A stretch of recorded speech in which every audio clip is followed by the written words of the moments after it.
Kisah Ljubica Vukomanovic, Princess Consort of Serbia yang memiliki fisik dan wajah seperti laki-laki.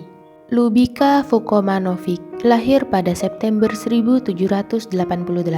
Ia terlahir dari keluarga bangsawan kaya. Ayahnya adalah Radoslavia Vukomanovic dan ibunya adalah Maria Debjanovic. Ljubica adalah seorang gadis yang menonjol di antara semua gadis sekitarnya. Hal inilah yang membuat Miloš Obrenović begitu ingin melihatnya. Sekitar tahun 1802, Miloš dengan saudara tirinya Milan melakukan perjalanan ke Vrasmica. Ketika tiba di salah satu sungai, Miloš akhirnya melihat Ljubica dan ibunya. Pangeran Miloš mendeskripsikan pertemuannya sebagai berikut. Saya berusia 20 tahun saat itu, dan dia masih seorang gadis. Segera setelah saya melihat Ljubica, mata saya tetap tertuju kepadanya. Dia dan ibunya memperhatikan saya, kemudian keluar dari air dan menurunkan rok mereka karena malu. Saya berlari di tepi sungai yang lain, duduk untuk memakai sepatu saya. Saya menghabiskan 1 jam penuh hanya untuk menonton Ljubica lebih lama lagi. Bagi saya, dia sangat cantik dan merupakan sebuah keajaiban. Temannya membocorkan rahasia Miloš dan dia mengakui bahwa ia jatuh cinta pada Ljubica. Milan dan Miloš datang ke rumah Vukomanovic untuk melamar Ljubica. Miloš tidak memiliki keberanian untuk menyampaikan keinginannya, karena hubungan mereka tidak mendapatkan persetujuan dari orang tua Ljubica. Namun, pada tahun 1805, mereka akhirnya menikah. Orang-orang masa itu menyukai wanita yang agak lebih kuat, memiliki kumis tipis dan alis yang menyatu. Ljubica memiliki fitur wajah dan keberanian seorang laki-laki. Pada kenyataannya, generasi sekarang mungkin akan menilai lukisan Ljubica sebagai seorang pria yang sedang mengerutkan kening. Kisah cinta mereka penuh masalah dan akhirnya melahirkan dinasti Obrenović yang memimpin Serbia. Sang putri memahami pertanian. Dia bisa memanggang 12 proja besar atau roti jagung tradisional dalam 1 malam untuk memberi makan para pekerjanya yang kelaparan. Ljubica tahu cara menjahit, memperbaiki pakaian, dan melakukan semua tugas rumah tangga. Dia bisa menunggang kuda dan memegang senjata. Selama ketidakhadiran suaminya yang sangat lama, Ljubica tidak hanya mengurus rumah tangga, tetapi juga menjadi tuan rumah untuk tokoh-tokoh politik penting.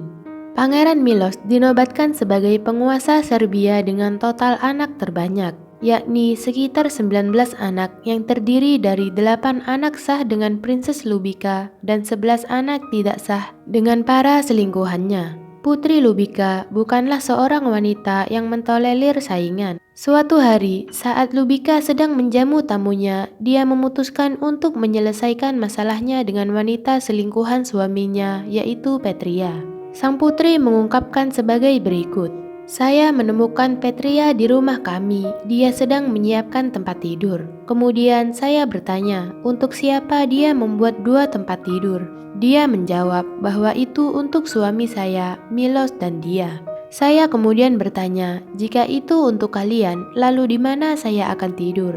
Dan Petria menjawab dengan kurang ajar, syukurlah rumah ini sangat besar. Bukan salahku jika Tuhan tidak memberimu anak laki-laki. Percakapan antara istri sah dan selingkuhan ini benar-benar membuat marah Putri Ljubica. Menurut Profesor Lodos Rusi, Putri Ljubica mengeluarkan pistolnya dan menembak mati Petria dengan kata-kata sebagai berikut. Jika Miloš tidak memberikan anak laki-laki kepada saya yang akan memberikannya kepadamu. Namun, referensi lain mengungkapkan jika sang putri tidak menggunakan senjata api, melainkan dia melakukan serangan fisik yang kejam dengan tangan kosong, dan menghabisi nyawa selingkuhan suaminya dengan sadis. Miloš sangat marah ketika ia tahu jika istrinya membunuh selingkuhannya. Miloš akan membunuh Ljubica jika saja Ljubica tidak melarikan diri untuk bersembunyi. Saat itu, Miloš tidak tahu bahwa yang membuat Ljubica sangat berani untuk melakukan tindakan mengerikan tersebut adalah karena Ljubica sedang hamil. Setelah Ljubica menunggu kemarahan suaminya surut, dia melakukan perjalanan ratusan mil sendirian di atas kudanya di akhir kehamilan dan membawa 2 senjatanya untuk memohon pengampunan dari Miloš. Ketika Lubika bertemu Milos, Lubika berlutut dan meletakkan dua senjata di bawah kakinya sembari memberikan suaminya dua pilihan kontroversial. Ini senjatanya, bunuh saya atau maafkan saya. Lubika hidup dengan dua putranya yang masih kecil dan dua anak perempuannya yang masih hidup. Kehidupannya di istana sangatlah sederhana. Dia bangun lebih awal dan tidur lebih awal. Lubika memasak makanan sederhana, menjahit gaun untuk dirinya sendiri dan anak-anaknya, serta melayani Milos dengan baik. Sang putri bahkan tidak mengenakan perhiasan yang banyak. Sebagai putra mahkota Serbia sekaligus putra kesayangan ibunya, Milan Obrenović menderita tuberkulosis sejak kecil. Dia mendapatkan pendidikan terbaik dan memiliki kurikulum studi yang sangat lengkap, termasuk bahasa Prancis dan Jerman.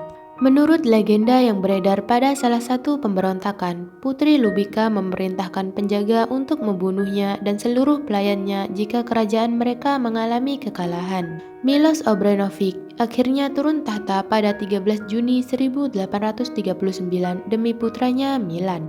Tapi, karena Milan hanya memerintah selama 26 hari, tidak ada dokumen publik yang diterbitkan atas namanya. Dia tidak pernah sadar kembali dan meninggal pada tanggal 8 Juli 1839.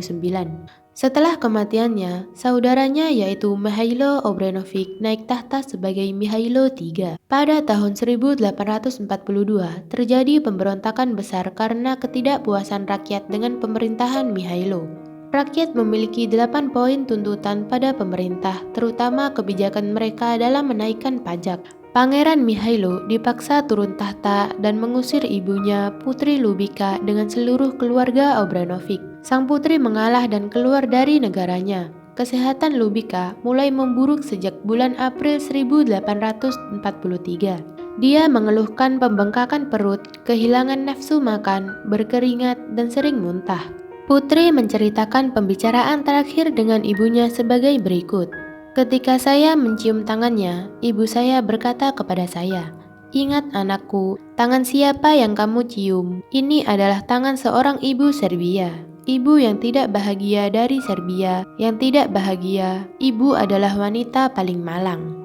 Putri Lubika menghembuskan nafas terakhirnya di tangan putranya Mihailo di hadapan putrinya dan banyak pengungsi. Putri Lubika meninggal pada tahun 1843 di usia 58 tahun. Putri Lubika setidaknya hamil sebanyak 17 kali, tapi hanya 8 yang bertahan di masa kanak-kanak atau dewasa. Putra mahkota Milan terkenal sebagai pangeran yang lemah, sementara adiknya Mihailo tidak bisa menghasilkan keturunan. Dan disinilah dinasti Obrenović akhirnya berakhir. Kediaman Putri Lubika masih ada sampai sekarang. Bangunan yang dibangun pada awal abad ke-19 ini mencerminkan perpaduan konstruksi antara pengaruh Oriental Eropa dan Serbia kontemporer. Rumah itu telah menyimpan kenangan yang jelas tentang putri dan masa-masa yang penuh penderitaan yang dia alami. Kediaman Lubika akhirnya dijadikan museum yang memamerkan benda-benda rumah tangga pada abad ke-19, di mana beberapa barang di sana adalah milik pasangan kerajaan dan keluarga mereka.